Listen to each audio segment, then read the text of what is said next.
금요일 청소년 큐티인 제목은 이방 나라를 향한 경고입니다. 여호와의 말씀이 하드락 땅에 내리며 다메섹에 머물리니 사람들과 이스라엘 모든 지파의 눈이 여호와를 우러러 봄이니라.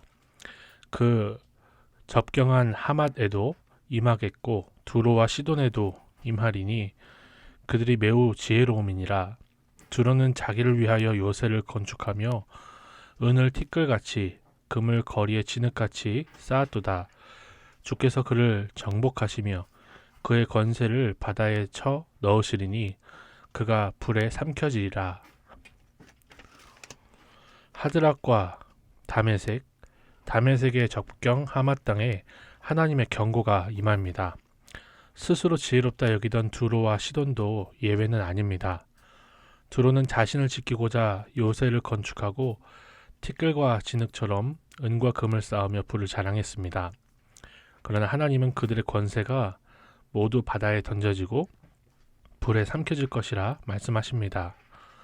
주님의 심판의 날에 부와 권세는 아무런 도움이 되지 못합니다. 사랑과 정의와 공의의 하나님을 아는 지식이 나를 회복시킵니다.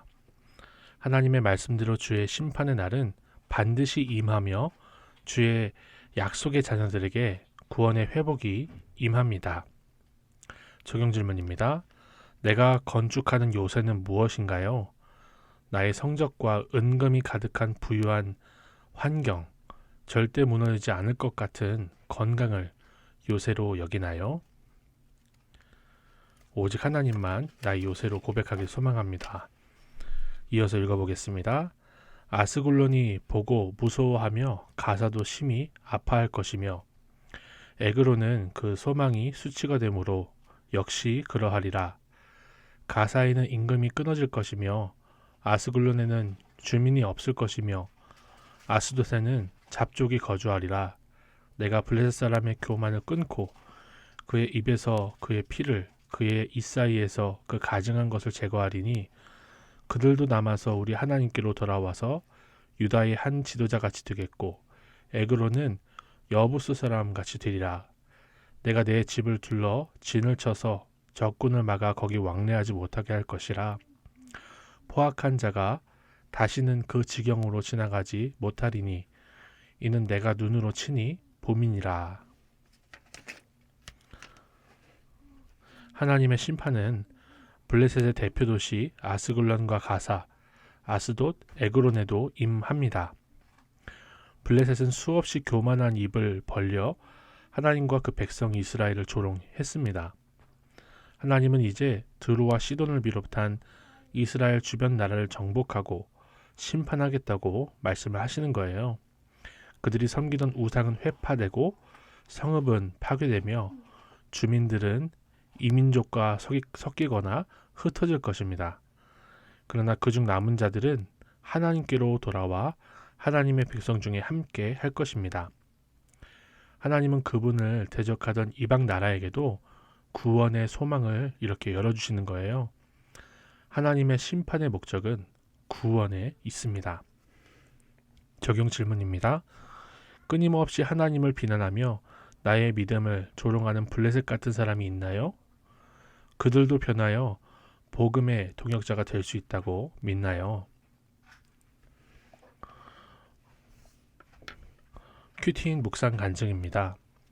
제가 바로 죄인입니다 라는 이런 제목으로 자신의 죄를 고백하며 또 자신의 죄를 보는 너무나 귀한 간증인데요. 저는 친가와 외가의 두 할아버지께서 모두 목사님이신 집안에서 모태신앙인으로 자랐습니다. 오늘 본문에 들어와 시돈 사람들이 자신들을 위해서 요새도 건축하고 금과 은을 많이 모았다고 하는데 저 역시 동생을 때리고 자기 애와 완벽주의의 모습이 있는데도 집안의 믿음 때문에 예수님과 친하다고 생각을 했어요. 그러니까 이 친구가 쌓아 올린 요새는 자기 애와 완벽주의 모습이 있는데도 나는 믿음 있다라고 한 그런 자만심인 거죠. 그런데 제가 6살 때부터 친할머니께서는 망상 증세를 보이기 시작하셨습니다. 그 증상은 점점 심해져서 할머니는 돈을 몇 번이고 반복해서 세시다가 금액이 맞지 않으면 내 돈 사라졌다, 어떤 놈이 내 돈 훔쳐갔냐? 라며 고래고래 소리를 지르셨습니다. 저는 주변 사람들을 끊임없이 의심하며 점점 포악하게 행동하시는 할머니를 온갖 나쁜 말들로 비난했습니다. 그러는 어느 날 수학 숙제를 하고 있는데 도무지 이해가 안 되어 짜증이 나고 나중에는 내가 왜 이렇게 힘들게 살아야 할까 하는 생각에 눈물이 났습니다. 그래서 숙제를 그만두고 엄마에게 답답한 속마음을 털어놓았더니 엄마는 내가 공부를 왜 하는지 생각해봐. 그리고 좋은 대학에 들어가 돈을 잘 벌고 잘 살아야 한다는 세상의 가치관을 중심으로 두지 말자. 내가 미래를 걱정하거나 불안해하지 않았으면 좋겠어. 라고 조언해 주셨습니다. 엄마의 말씀을 들으며 저는 친할머니를 떠올렸습니다. 할머니께서 돈을 의지하시는 것처럼 저도 돈을 잘 벌어야 한다는 욕심과 그 욕심이 채워지지 않을까봐 불안해하는 마음으로 공부를 의지하고 있다는 생각이 들었습니다. 할머니를 비난했지만 결국 저도 할머니와 같은 죄인이라고, 할머니보다 더한 죄인이라고 울며 하나님께 기도하게 되었습니다. 너무나 귀하지 않나요? 이런 고백? 회개하며 기도하는 그 순간 예수님이 제 마음에 들어와 위로해 주시는 것처럼 마음이 평안해졌습니다. 할머니를 욕하고 물어뜯던 제 입에서 피를, 가증한 것을 제거하시고 하나님께로 돌이키게 하심이 깨달아집니다. 말씀을 제 안에 주시고 이제는 하나님을 우러러보게 하신 주님을 찬양합니다. 이 친구의 적용은요. 친가에 가야 할 때 친할머니가 그러셨으니까요. 짜증내지 않고 가는 차 안에서 기도하겠습니다. 공부를 우상 삼지 않고 사명 따라 살아가게 해주시길 기도하겠습니다. 입니다. 정말 우리도 이렇게 다른 사람들의 죄가 보일 때 내 죄가 그 사람들의 아픔과 또 그 불안 증세와 이런 것들을 통해서 내 가족의 그런 수고를 통해서 내 죄가 보이는 게 이렇게 복된 일이고 주님을 의지하는 일이라는 것을 다시 한번 생각해보며 올 하루를 살 수 있기를 소망합니다. 기도하겠습니다.